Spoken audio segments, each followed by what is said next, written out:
Welcome to public TV news bulletin. ముందుగా headlines. No dog no vote, కుక్కలను ఎత్తుకొని నిరసన.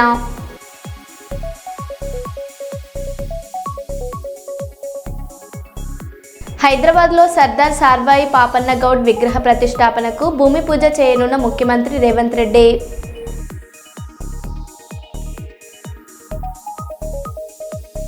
ఘనంగా గంగా తెప్పోత్సవం. ఖైరతాబాద్ నుండి ట్యాంక్ బండ్ ఏడుగుడుల వరకు శోభయాత్ర.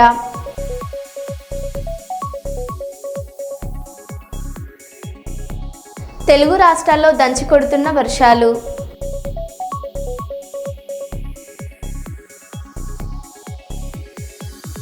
ఏడుపాయల్లో మంజీరా ఉగ్రరూపం.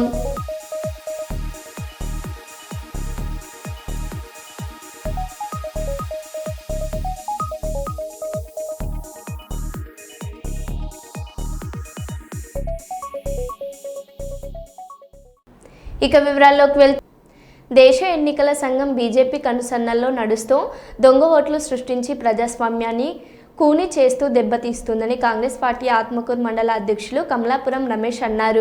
ఏఐసిసి పరకాల ఎమ్మెల్యే రేవూరు ప్రకాష్ రెడ్డి ఆదేశాల మేరకు ఆదివారం మండల అధ్యక్షుడు తగుకుల సందీప్ మరియు యూత్ మండల కమిటీ ఆధ్వర్యంలో నిరసన కార్యక్రమం జరిగింది. ఎలక్షన్ కమిషన్ బీజేపీ ప్రభుత్వానికి వ్యతిరేకంగా పెద్ద ఎత్తున కాంగ్రెస్ పార్టీ శ్రేణులతో కలిసి అంబేద్కర్ సెంటర్ వద్ద కొవ్వొత్తులతో నిరసన చేసి పాత బస్టాండ్ వరకు భారీ ర్యాలీ చేశారు. అనంతరం కమలాపురం రమేష్ మాట్లాడారు. అందరికీ నమస్కారం. మనందరికీ తెలుసు, మన రాజ్యాంగం కల్పించినటువంటి హక్కులలో ఓటు హక్కు అనేది మన భారత పౌరులకు ఎంతో ముఖ్యమైనది. ఎందుకంటే ఓటు హక్కు ద్వారానే ఈరోజు దొంగ నాయకులను కానీ నియంత్రిత ప్రభుత్వాలను గద్దెదించే అధికారం మనకు ఓటు హక్కు ద్వారానే కల్పించడం జరిగింది మన రాజ్యాంగం. అలాంటి ఓటు హక్కును ఈరోజు కేంద్ర ప్రభుత్వంలో ఉన్నటువంటి బీజేపీ మోడీ ప్రభుత్వం ఈ ఎలక్షన్ కమిషన్ తోటి కుమ్మక్కై ఈరోజు దాదాపుగా 70 నుండి 100 నియోజకవర్గ 100 పార్లమెంటు సెగ్మెంట్లలో దొంగ ఓట్లను, ఒక్క సెగ్మెంట్కు 1,00,000కు పైగా దొంగ ఓట్లను తయారు చేసి ఈరోజు మూడోసారి దొంగతనంగా ఈరోజు గద్దెనెక్కడం జరిగింది బీజేపీ ప్రభుత్వం. మేము ఒకటే డిమాండ్ చేస్తా ఉన్నాం. ఈరోజు అంటే దాదాపు వాళ్ళు ఒక 25 పార్లమెంట్ సీట్లతోటే చంద్రబాబు దయతోటి వాళ్ళు అండదండలతోటి ఈరోజు కేంద్ర ప్రభుత్వంలో నరేంద్ర మోడీ గద్దెనెక్కడం జరిగింది. అంటే మాకు ఇండియా కూటమికి రాహుల్ గాంధీకి కానీ ఒక 75 సీట్లు, అంటే 75 నుండి 100 సీట్ల లోపు అంటే ఈ రోజు బీజేపీ ప్రభుత్వం గద్దెనెక్కేది కాదు. మరి ఈ రోజు ఎలక్షన్ కమిషన్ పూర్తిగా మోడీ కమిషన్ లాగా అయిపోయిందని మేము చెప్పడం జరుగుతూ ఉంది. ఇప్పటికైనా కూడా ఎలక్షన్ కమిషన్ దేశ ప్రజలపైన, రాజ్యాంగం పైన చిత్తశుద్ధి ఉంటే వెంటనే రాజీనామా చేసి, మోడీ కూడా రాజీనామా చేసి ఇమీడియట్లీ మళ్ళీ పార్లమెంట్ ఎలక్షన్ పెట్టాలని మా యువజన కాంగ్రెస్ పక్షాన మేము డిమాండ్ చేయడం జరుగుతూ ఉంది. జూబ్లీ హిల్స్ కాంగ్రెస్ బూత్ కమిటీల సమావేశంలో మంత్రుల ముందే కోడిగుడ్లు టమాటాలతో కొట్టుకున్న కాంగ్రెస్ నాయకులు. మంత్రులు పొన్నం ప్రభాకర్, వివేక్ ముందే రహమత్ నగర్ కార్పొరేటర్ సిఎన్ రెడ్డి పై దాడికి యత్నం. కోడిగుడ్లు టమాటాలు విసిరిన రహమత్ నగర్ కాంగ్రెస్ ఇన్ఛార్జ్ భవానీ శంకర్ వర్గీయులు. బీఆర్ఎస్ నుంచి చేరిన సిఎన్ రెడ్డి పాత కాంగ్రెస్ నేతలను కేసులు పెట్టి ఇబ్బందులు గురి చేస్తున్నట్టు ఆగ్రహం. మంత్రులు పొన్నం ప్రభాకర్, వివేక్ సమక్షంలోనే ఇరు వర్గాల మధ్య ఆందోళన. కార్పొరేటర్ సిఎన్ రెడ్డిని సమావేశంలోకి అనుమతించని కాంగ్రెస్ నేతలు.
జూనియర్ ఎన్టీఆర్పై అనంతపురం ఎమ్మెల్యే చేసిన వ్యాఖ్యలకు నిరసనగా కర్నూలులో జూనియర్ ఎన్టీఆర్ అభిమానులు నిరసన వ్యక్తం చేసేందుకు కర్నూలు కలెక్టరేట్ వద్దకు చేరుకున్నారు.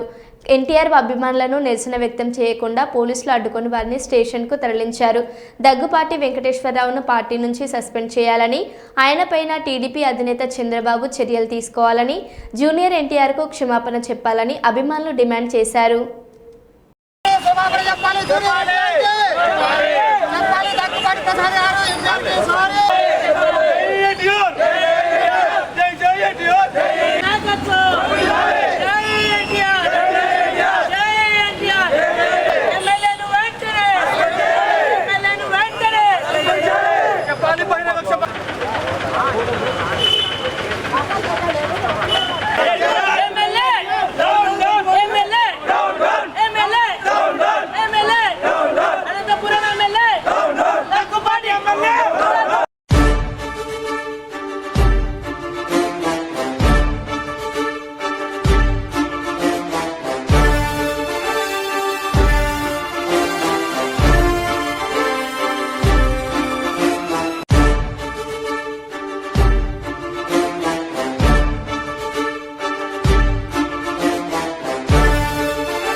గత 3 రోజుల కిందట వార్ 2 రిలీజ్ ముందు రోజు మన అనంతపురం ఎమ్మెల్యే దగ్గుపాటి వెంకటేశ్వరరావు గారు ఏదైతే మా అభిమాన హీరో అయినటువంటి ఎన్టీఆర్ గారిపైన చేసినటువంటి అనుచిత వ్యాఖ్యలపైన ఈరోజు మేము ధర్నా చేయనీక ఇక్కడ కలెక్టరేట్ దగ్గరికి వచ్చాము. ఇక్కడ మాకు ఉండే డిమాండ్ ఒకటే, ఎవరైతే ఎన్టీఆర్ గారిపైన విమర్శలు చేసినారో ఎమ్మెల్యే గారిని టీడీపీ పార్టీ వెంటనే సస్పెండ్ చేయాలి. చంద్రబాబు గారు, లోకేష్ గారు దీనిపైన దృష్టి పెట్టి పార్టీకి నష్టం కలిగించేటువంటి ఇటువంటి వ్యాఖ్యలు నెక్స్ట్ పునరావృతం కాకుండా, పార్టీకి చెడ్డ పేరు రాకుండా ఇటువంటి ఫస్ట్ టైం ఎమ్మెల్యే అయినటువంటి వెంకటేశ్వరరావు గారిని వెంటనే సస్పెండ్ చేసి ఆయనకు రాజకీయాల్లో కొనసాగే అర్హత లేదు. ఎందుకంటే ఇటువంటి వాళ్ళు నెక్స్ట్ భవిష్యత్తులో రాజకీయాల్లోకి వచ్చే వాళ్ళు ఇలాంటి వాళ్ళని చూసి ఏం నేర్చుకోవాలి. కాబట్టి దీనిపైన వెంటనే సీఎం గారు మరియు లోకేష్ గారు స్పందించి వారిని సస్పెండ్ చేయాలని నేను కోరుతున్నాను. పార్టీ ఎన్టీఆర్ అభిమానులు వేరు కాదు. పార్టీ ఎప్పుడైనా ఎన్టీఆర్ అభిమానులు ఎప్పుడైనా పార్టీతోనే ఉంటారు. వీళ్ళను వేరు చేసి ఇది ఏదో అంతర్గత కుట్రగా మేము భావిస్తున్నాము. కాబట్టి వెంటనే వెంకటేశ్వరరావు గారి పైన చర్యలు తీసుకోవాల్సిందిగా మేము సీఎం గారిని రిక్వెస్ట్ చేస్తున్నాం. అదేవిధంగా వెంకటేశ్వరరావు గారు బహిరంగంగా క్షమాపణ చెప్పకపోతే next state wide NTR fans తలపెట్టినటువంటి కార్యక్రమాలకు అతను బాధ్యులు అవుతారు. నా పేరు సురేష్ గౌడ్, ఎన్టీఆర్ ఫ్యాన్స్ కర్నూలు. ఈ నెల 25న రాజ్యసభ సభ్యులు జాతీయ బీసీ సంఘం అధ్యక్షులు ఆర్ కృష్ణయ్య ఆధ్వర్యంలో జరగబోయే 42% రిజర్వేషన్ల అమలు లక్ష్యంగా చేసే సత్యాగ్రహ దీక్షను విజయవంతం చేయాలని తెలంగాణ బీసీ ప్రజా సంఘం రాష్ట్ర అధ్యక్షులు నాయన్ భరత్ కోరారు. ఈ సందర్భంగా భరత్ మాట్లాడారు. ఒక్క నిమిషం ప్రెస్లో ఒక్క 2 నిమిషాలు మీరు ఈ మామూలు లారీ వాళ్ళకి ఒక్క 2 నిమిషాలు చెప్తారు. మీకు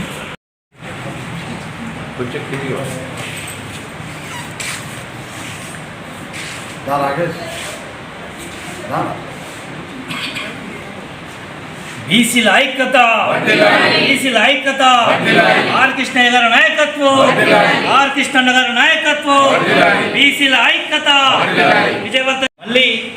మళ్ళీ మొదటికి వచ్చి ఈ రిజర్వేషన్ల పేరు ఎత్తకుండా ఓలు ఢిల్లీలో, ఓలు హైదరాబాద్లో ఈ ధర్నాలు చేస్తూ, ఈ కాలక్షేపం చేస్తూ బీసీలను మోసం చేయడానికి వాళ్ళు కళ్ళ కట్టినట్టు కనిపిస్తూ ఉన్నాయి. ఒక పక్క బీసీ రిజర్వేషన్లు ఇచ్చేవాళ్ళు ధర్నా చేస్తారు, ఒక పక్క తెచ్చేవాళ్ళు ధర్నా చేస్తారు. మరి ఇక్కడ మధ్యలో ఎవరిని అడగాలి? ఉద్యమకాలు ఒక టైప్ ఆఫ్ రాజకీయం చేస్తూ బీసీలను మోసం చేస్తూ కాలం గడుపుతూ ముందుకు పోతూ ఉన్నారు.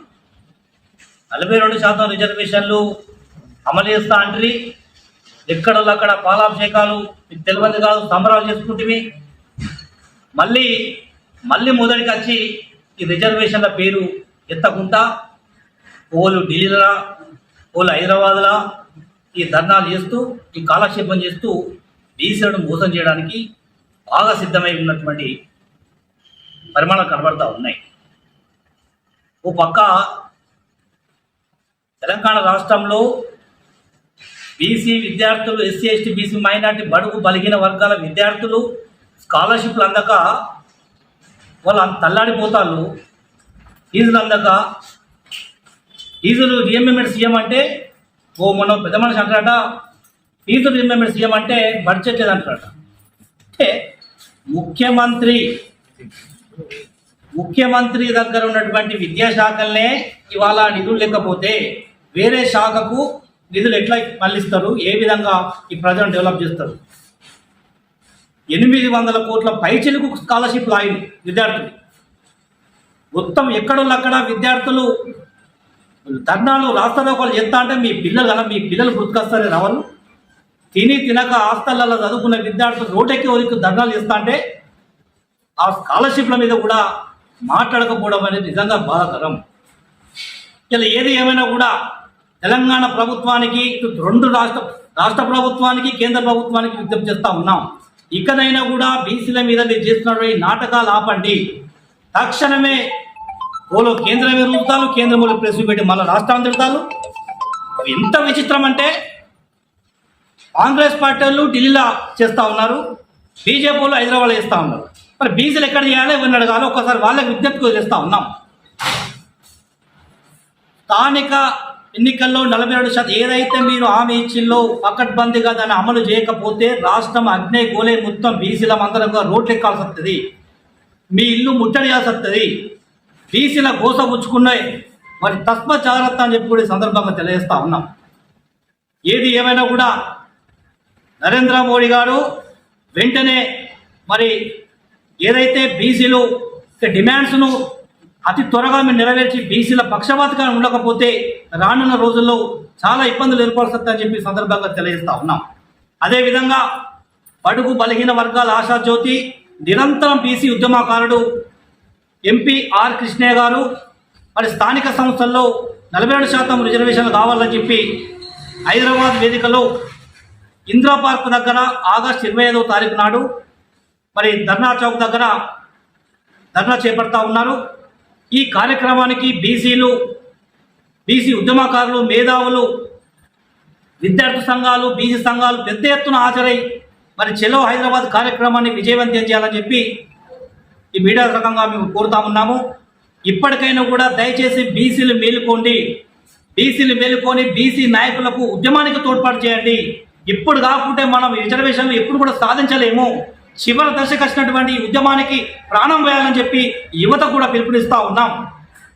దయచేసి బీసీ ఓట్లతో గెలిచినటువంటి బీసీ ఎమ్మెల్యేలారా, మంత్రులారా, మీరు దయచేసి బీసీ పక్షపాతిగా ఉండి రిజర్వేషన్ల అమలు పోరాటానికై కృషి చేయాలని చెప్పి బీసీ నాయకులకు, మంత్రులకు అందరూ చిల్డ్రన్ ఇస్లామిక్ ఆర్గనైజేషన్ ఆధ్వర్యంలో జూన్ 26 నుండి జూలై 27 వరకు మట్టి చేతుల్లో దేశప్రేమ హృదయాల్లో కార్యక్రమం దేశవ్యాప్త ఉద్యమ ముగింపు కార్యక్రమం ఆదివారం గోదావరికని అశోక్ నగర్ ఉర్దూ మీడియం ఆవరణంలో నిర్వహించారు. ఈ మేరకు జమాత్ ఇస్లామీ హిందూ మహిళా విభాగం సహకారంతో నెల రోజుల ఉద్యమంలో చిన్నారులు గోదావరికని పట్టణంలోని వీధులలో, పార్కులలో, స్కూల్ ఆవరణాలలో, మసీద్ ప్రాంగణాలలో, ఇండ్లలో చెట్లను నాటారు. అలాగే నగర ప్రముఖులు, మున్సిపల్ కమిషనర్, ఎమ్మెల్యే, డాక్టర్లకు, నాయకులకు మొక్కలను బహుకరించడం, వృక్షాల ప్రాధాన్యతను వివరించినట్లు ఆర్గనైజేషన్ సభ్యులు తెలిపారు.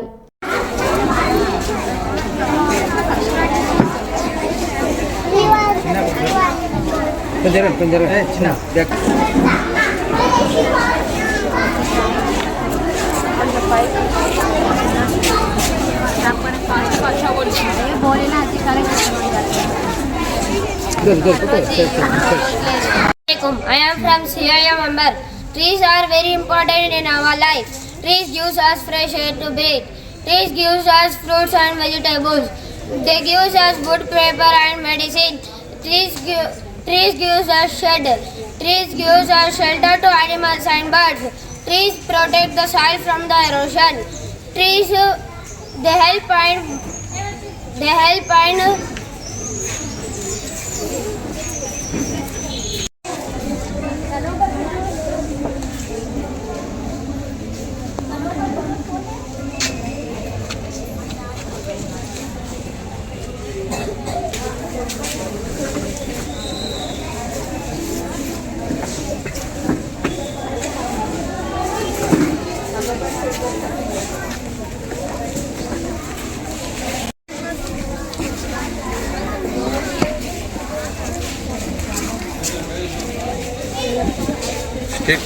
अच्छा बैठो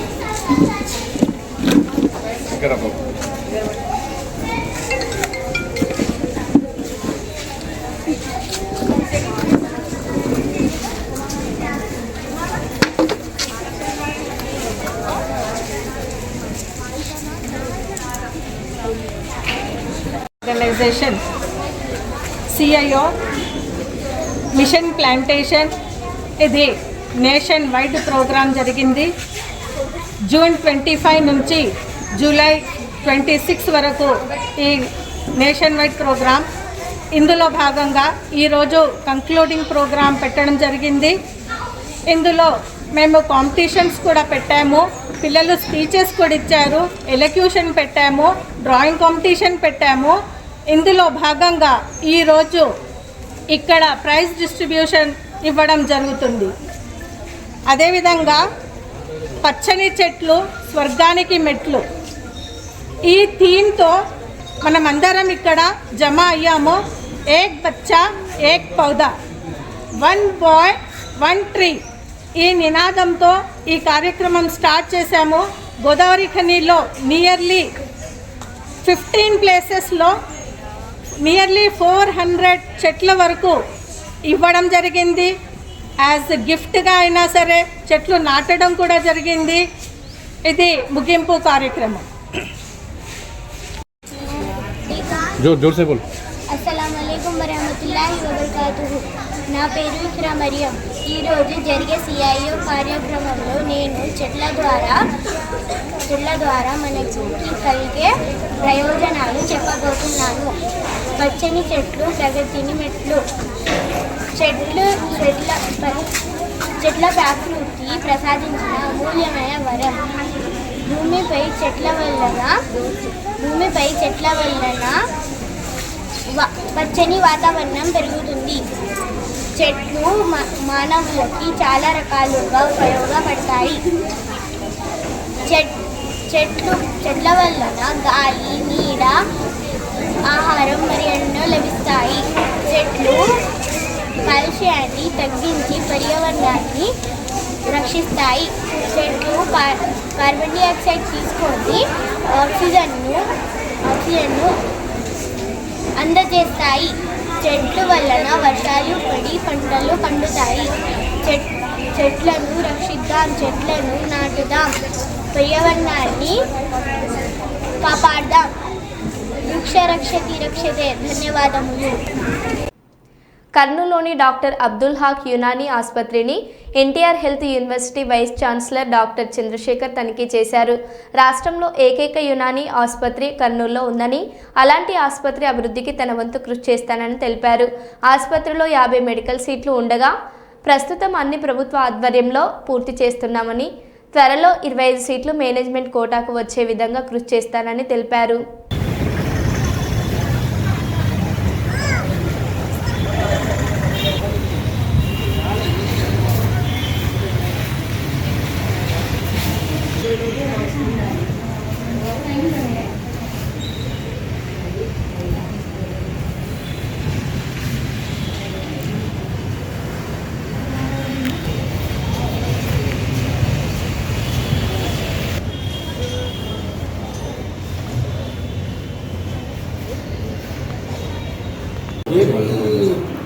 ఏబీసీ పెట్టుకోవాలి.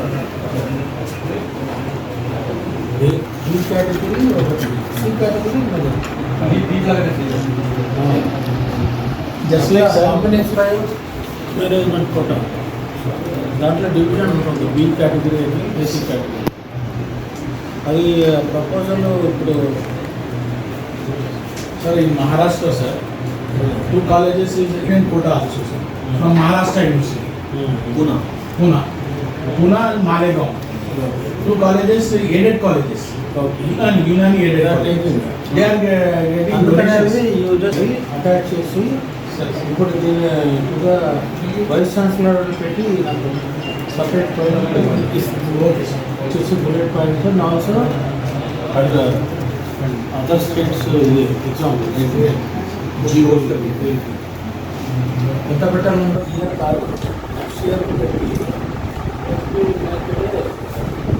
కర్ణాటక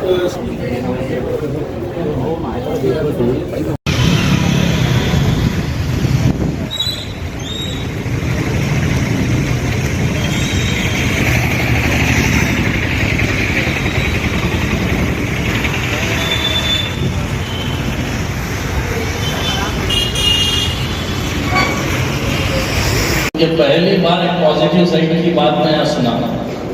वो पॉजिटिव साइड ये है कि 25 सीट्स जब तक फाइनेंशियली मजबूत नहीं होता कोई भी इदारा, तो इदारा तरक्की नहीं कर सकता। तो साथ हमें ये वादा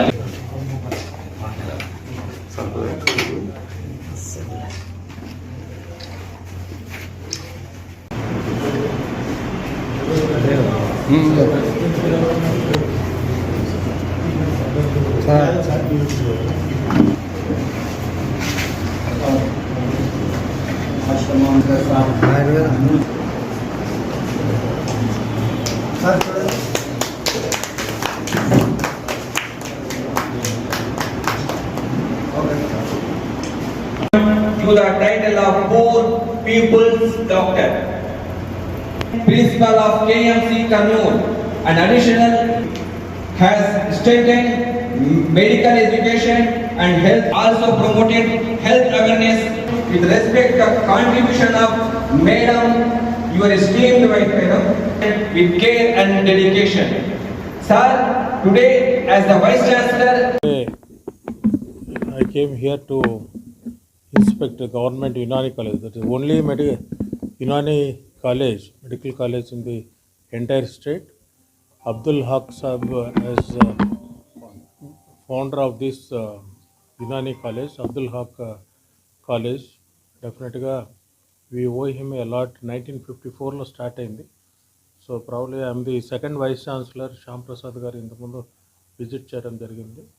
So I have seen the difficulties in the campus. తర్వాత ఎవ్రీ ఇయర్ 50 స్టూడెంట్స్ వస్తున్నారు.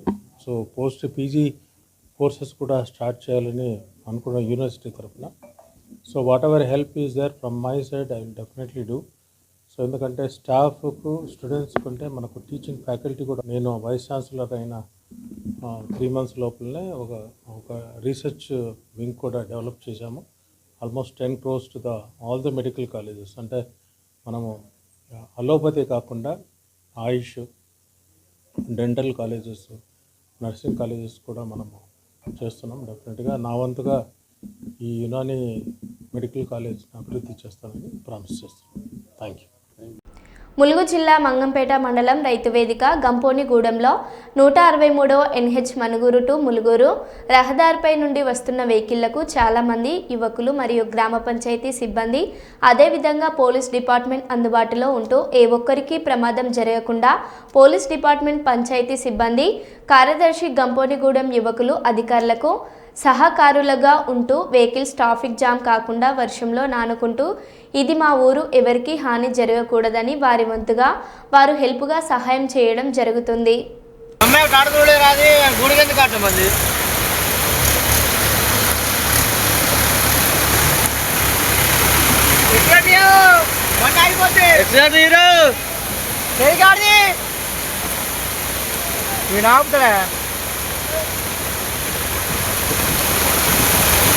నీకేం కాదు పోరా రే, ఏం కాదు పో నీకు, దానికి ఏమవుతుంది రా ఇంకా నేను